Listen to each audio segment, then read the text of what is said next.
সাবুদানা খিচুড়ি বানানো দেখাবো। তার জন্য আমি 200 গ্রাম সাবুদানা 3-4 ঘন্টা আগে ভিজিয়ে রেখে দিয়েছিলাম অল্প একটু জল দিয়ে।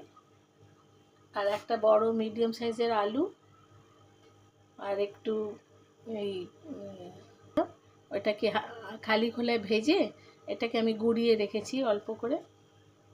একটা হাফ লেবু, 2টো কাঁচা লঙ্কা, একটু 8 চামচ মতন চিনি আর স্বাদ মতন নুন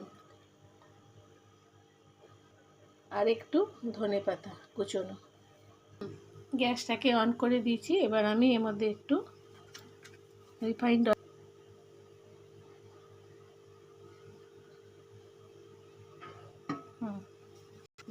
একটু সাদা জিরে দিলাম, দিয়ে আলুগুলোকে একটু ভাজবো।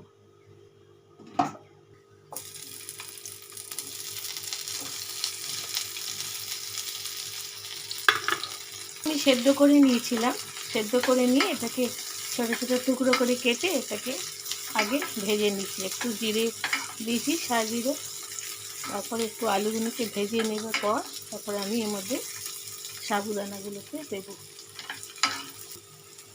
গ্যাসটাকে সিম করে নিয়ে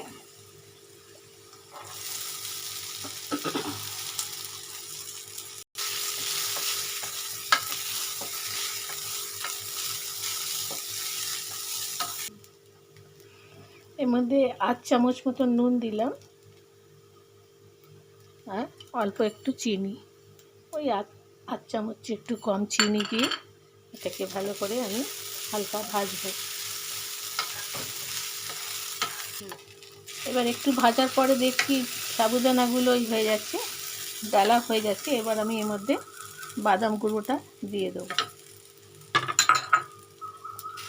গ্যাসটাকে সিম রাখবো, সিম করেই আমি এটাকে ভাজবো। কাঁচা লঙ্কা দিয়ে দেবো।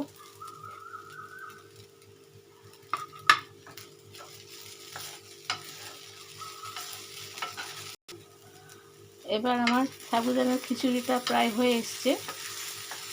এটাকে একটু আমি ভেজে নিয়েছি অল্প। এবার আমি এতে ধনেপাতা কুচোনো,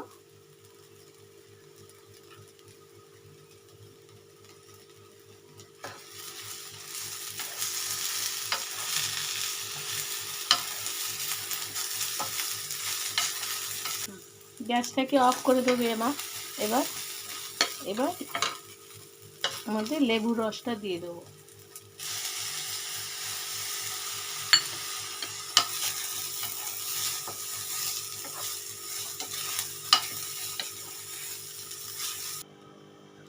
দেখুন আমার সাবুদানার খিচুড়িটা তৈরি হয়ে গেছে। এটা আপনারা উপোস টুপোসও খেতে পারবেন। আর সিজনের সময় এতে কড়াইশুঁটি, গাজর এসব দিয়েও করা যেতে পারে। যদি এই রেসিপিটা আমার ভালো লেগে থাকে তাহলে লাইক কমেন্ট করবেন, সাবস্ক্রাইব করবেন।